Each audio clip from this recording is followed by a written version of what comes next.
요한계시록 6장 9절에서 11절 하나님 말씀 전하겠습니다. 하나님께 가까이 가는 것이 중요합니다.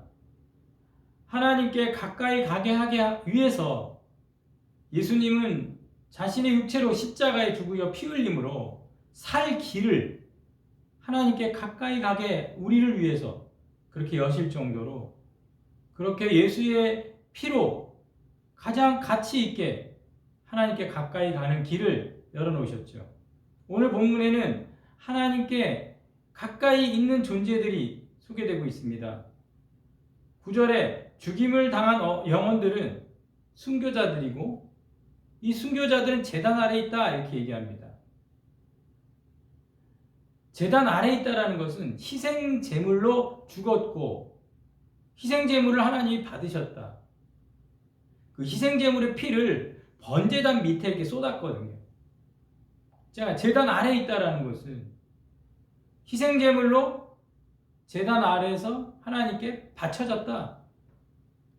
근데 하늘의 보좌에 보면 제단은 하나님 보좌 앞에 있다 이렇게 얘기하거든요. 그러니까 순교자들은 하나님과 가까이 서 있습니다.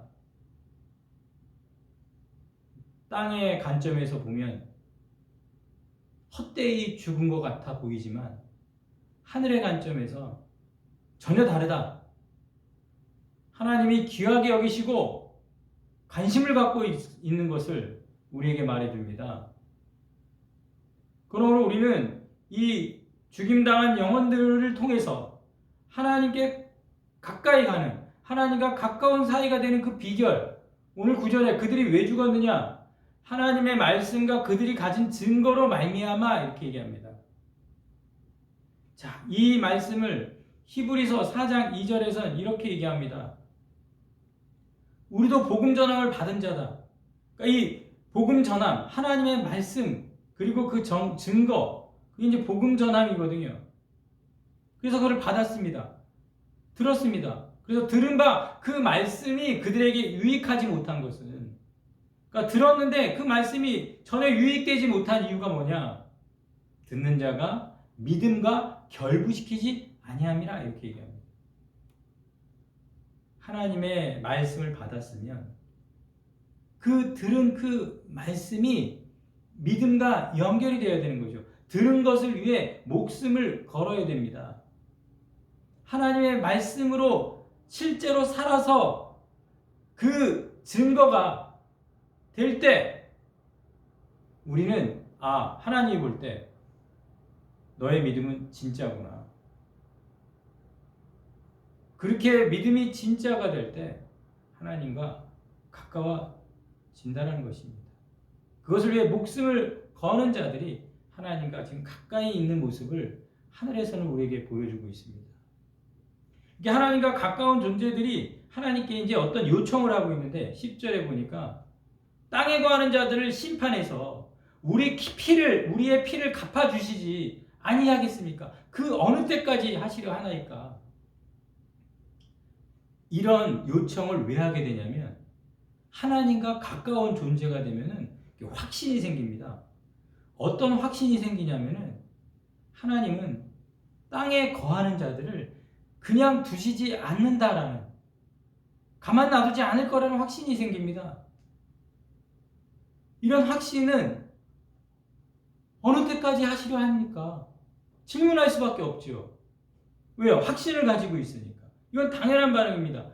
어느 때까지 그냥 내버려 두시겠습니까? 그러므로 우리는 이 땅에 살면서 우리가 믿음 생활하면서 가끔 진짜 어느 때까지입니까? 언제까지 기다려야 되죠? 이렇게 묻는 것은 믿음이 없는 것이 아니라 하나님에 대한 확신이 있기 때문에 우리가 그 하나님께 그런 질문을 하는 것이죠. 순교자들이 이렇게 자신들의 그 피에 대해서 하나님께 복수해달라, 보복해달라, 과연 그런 의미입니까? 단순한 보복이라기보다는 하나님의 공의, 의를 나타내달라. 하나님과 가까이 있으니까 생기는 그 확신, 하나님의 의는 확실하다. 그 순교자들이 자리 잡은 그곳의 특징입니다. 하나님의 공의는 실행된다. 그런 확신이 있기 때문에 그 하나님의 의에 가까이 있는 자들이 하는 당연한 질문인 것이죠. 예수님은 원수를 사랑하고 박해하는 자들 위해 기도하라고 했는데 순교자들은 왜 이런 요청을 하는 의미는 뭡니까? 세상에 우리가 살다가 어떤 세상의 악과 불의에 의해서 희생되기 전, 또 희생되는 순간, 스데반도 그 희생되며 돌에 맞는 순간, 예수님도 십자가에서 그 희생되는 그 순간에 용서하셨거든요. 그때는 예수님의 가르침이 유효합니다. 하지만 이미 희생이 되어서 순교자로 제단 아래 자리 잡을 때는 그 자리는 심판의 요청이 가능하고 그들을 벌해달라는 간절함이 가능하며 그래서 그 간구는 응답되는 길이 열리는 것입니다. 순교자들의 그 요청에 하나님은 응답하셔서 심판이 진행될 때는 누구도 피할 수 없습니다. 계시록 6장 우리 본문 아래 15절에 보면 땅의 임금, 왕족들, 장군, 부자, 강한 자, 모든 종, 자유인, 7그룹, 그러니까 모든 사회 계층의 사람들은 경험할 것이다. 그러니까 심판이 일어나면, 심판이 행해지면 세상은 반드시 모든 계층이 다 경험할 것이다. 그때는 이미 늦었다. 믿는 자에게 민감함이 있어야 되는데 이 민감함이라는 것은 심판이 임하기 전 준비하는 것입니다. 깨어있는 것입니다. 히브리서 4장 7절에 오늘 너희가 그 음성을 듣거든 너희 마음을 완고하게 하지 말라. 너희 마음을 완고하게 하지 말라. 닫지 말라. 굳어있지 마라. 오늘도 살아있어서 그 심판이 행해지기 전에 반드시 임할 그 심판 전에 음성 듣고 깨어있는 우리가 되기를 간절히 소원합니다. 이제 하나님이 대답을 주십니다. 11절에 흰 두루마기, 흰 옷을 주십니다. 종기, 순결, 거룩, 이긴 자들에게 주는 선물입니다. 그리고 쉼을 주십니다. 하나님이 호의를 베푸심의 표시인 것이죠.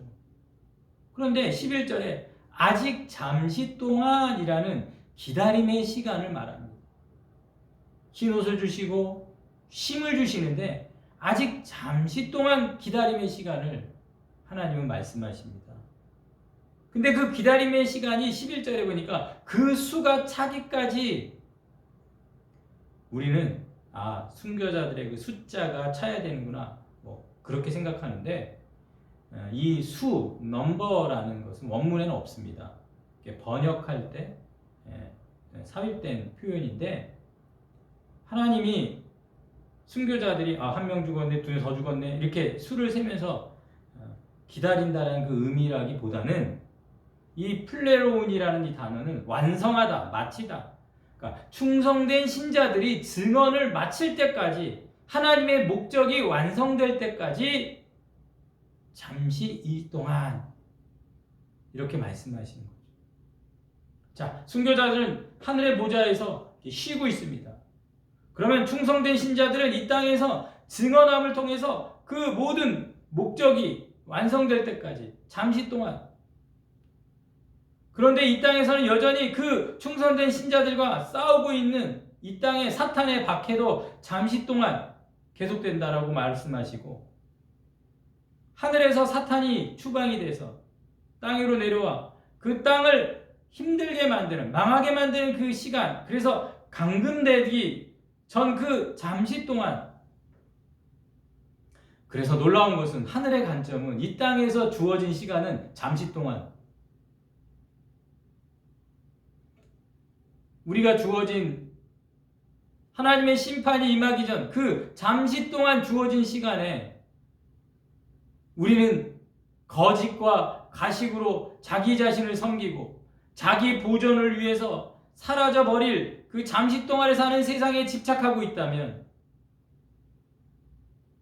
오늘 요한계시록이 우리에게 말하고 있는 이 하늘의 음성을 듣고 깨어나시기 바랍니다. 깨어나셔야 합니다. 일어나시기 바랍니다. 잠시 세상에 내가 살면서,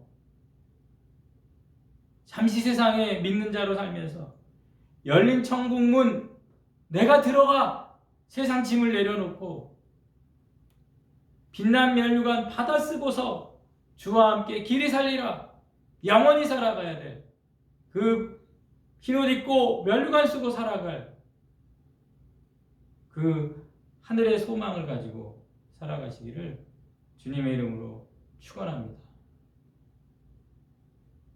잠시 동안 이 하늘의 관점, 하늘의 시각, 하늘의 인식을 가지고 오늘도 이 땅을 사시길 간절히 소원합니다. 다 같이 기도하겠습니다.